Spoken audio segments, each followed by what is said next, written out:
What's going on, everybody? BrickBuilder here, and welcome back to another video. And today we're gonna be doing something that's been requested for quite a while. A lot of you guys want to know how I commentate and how I think you can get better at commentary, since you guys do think I'm pretty strong in that field. So today we're gonna be talking about commentary and my tips for how to improve your commentary. So to kick it off, you have to know what your target is here. Whenever you commentate, there's always a target. There's always to persuade, inform, or entertain. You can try to mix these, but you'll generally perform a lot better if you have a sole focus. Now, for me personally, I try to mix a lot of entertainment with some informative. And if I do informative or entertainment, they're usually in two separate videos as opposed to the same video, just because they're just two very different styles that don't really blend all that well together.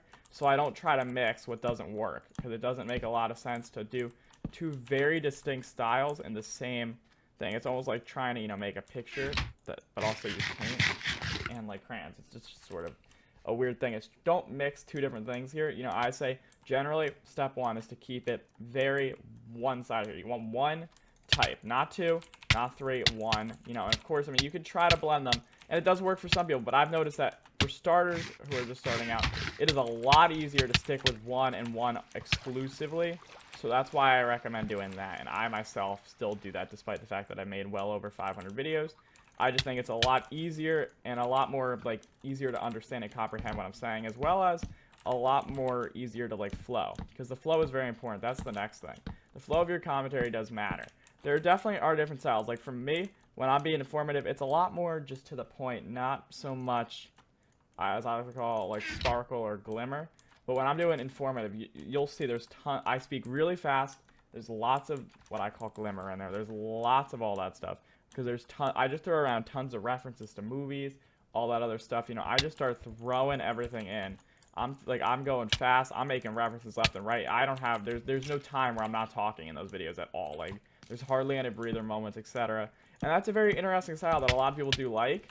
But it's not the only style. There are definitely other styles. I used to be a lot more slower in my commentary. I used to still make references and stuff, but it would be a lot more slower as opposed to so fast, But I do think that now I like my speedy style, and I don't think I would ultimately end up changing that, just because it's kind of sort of my signature thing at this point that I just kind of have kept going is, lots of references, very upbeat. I kind of like that vibe that it gives off, so it's kind of just what I've been using, but it's not the only way of going about it. So flow is important. You got to find a flow and stick with it.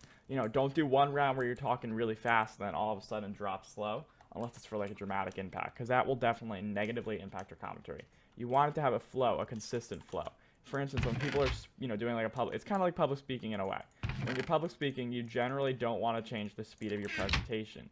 It just doesn't make a lot of sense unless you're doing it to really capture the audience in a way that, gets them hooked. So that is definitely one thing, but I personally try to keep the same speed just because I think it flows a lot better, and I feel like if you guys are coming to my videos, you're probably already hooked enough, if you know what I'm saying, but I don't know. That's definitely one thing.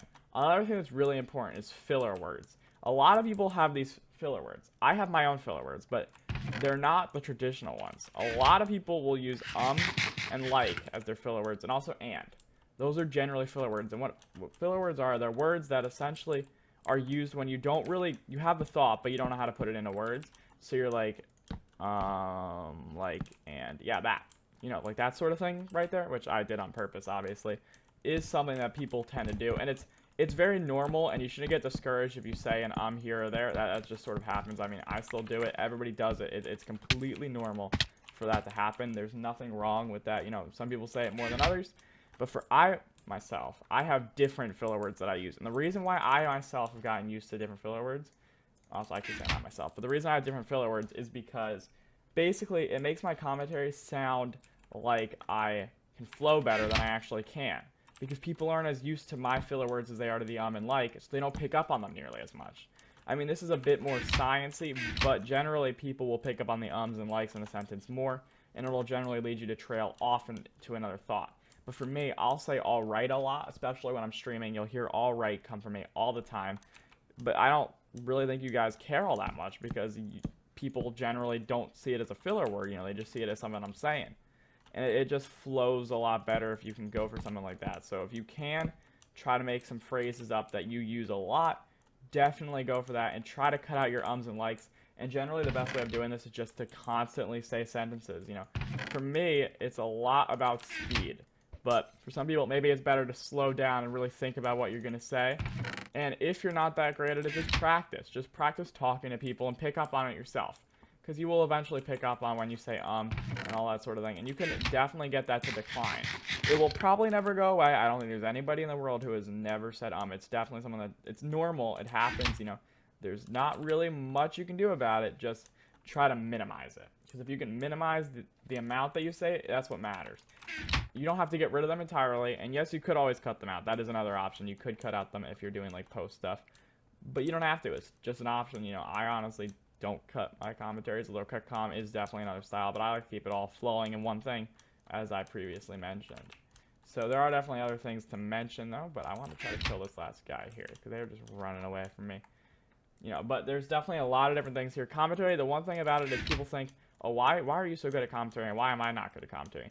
Well, there's a lot of different factors that I think come into it, you know, and that you can't compare yourself to other content creators, especially when you're just starting out, because generally speaking, most of these content creators who are big now have made tons of videos. I know some of them have even done like public speaking courses, all that other sort of stuff, you know, to get better at it. It's not the only way to get good at it, but it definitely does help to have tons of videos out and to have lots of experience and just practice with it. Because the whole saying, practice makes perfect, is literally correct in this case. So, it definitely does help to have that. Okay, that's going to fail. Hit him. Alrighty, there we go. Alright, we're going to go on in. See if saying alright a lot. You guys might have picked up on that because I've been mentioning it. And okay, we have a problem. I do say okay a lot, too. That's another one of my filler words. But I do think it's a little bit better. It might not be the best, but it's definitely better, and that's what matters. You're never going to get the best at it, but as long as you get good enough, I think that's the way I look at it, is there's always this room for improvement. You can't expect to be the best, but you can try to be the best. There's a difference. Now, some other general tips for commentary is if you're not funny, don't try to be. It doesn't happen. You don't need to be funny. That's not a requirement. Now, be entertaining if that's what you're going for. Be informative if that's what you're going for. But sometimes jokes, they definitely can help, but if that's not the type of person you are, then don't just try to make jokes just to make them, because it doesn't matter. And also, don't dwell on something. Like, I myself will mess up on sentences all the time. I mess up, it's normal. Everybody makes a sentence that makes no sense, or they misword something, or they pronounce something wrong. But if you keep dwelling on it, you're going to just annoy the viewer, and it's just going to really stop the flow of the commentary. Like, for instance, watch. Like, if I say the flow of the commentary flow, I'm just going to go right over it. You don't even mention that you said it.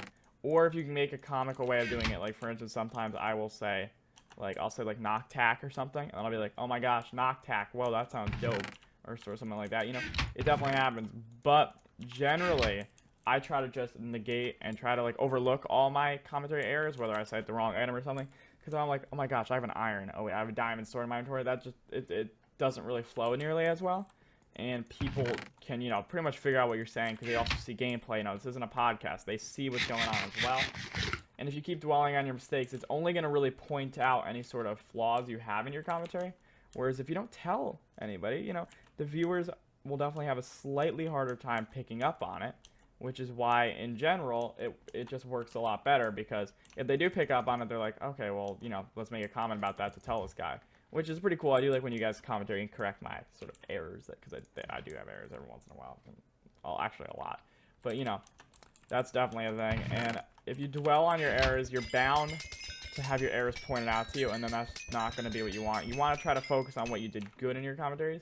Obviously, have the errors be realized, you know, afterwards, always mention, oh, yeah, well, you know, like, think to yourself that, yeah, you probably should have said the right item here, or whatever. But don't, like, go out of your way to fix it when you are recording the actual video, because it will sound a lot weird, unless you're doing a informative thing. If you're doing something very informative, you need to make sure you don't mess up. If you mess up, cut out your flaw and fix it, because it's very important that what you say is accurate. You know, somebody's coming to watch you tell a fact or tell something that they need to know. So if you can't explain to them what they need to know, or you explain it wrong, that's going to hurt your chances very long term. So you don't want to mess up there. Honestly, you can't really mess up there. So if you do, you need to cut it out. You need to fix it. And I can't believe I didn't kill that guy. Okay, here we go. That did not work. Hopefully you guys enjoyed my little video here about some commentary tips. Let me know your tips for commentary and what you guys personally do. If you do have any other questions about this, I will happily talk to you guys in the comment section. I do love to interact there. So let me know if you have any questions or any feedback you want to discuss. In addition to that, make sure you guys hit the like button and subscribe if you're new. Check my Twitter and follow my Discord. It's very much appreciated. But I'll see you guys in another video. Thanks so much for watching.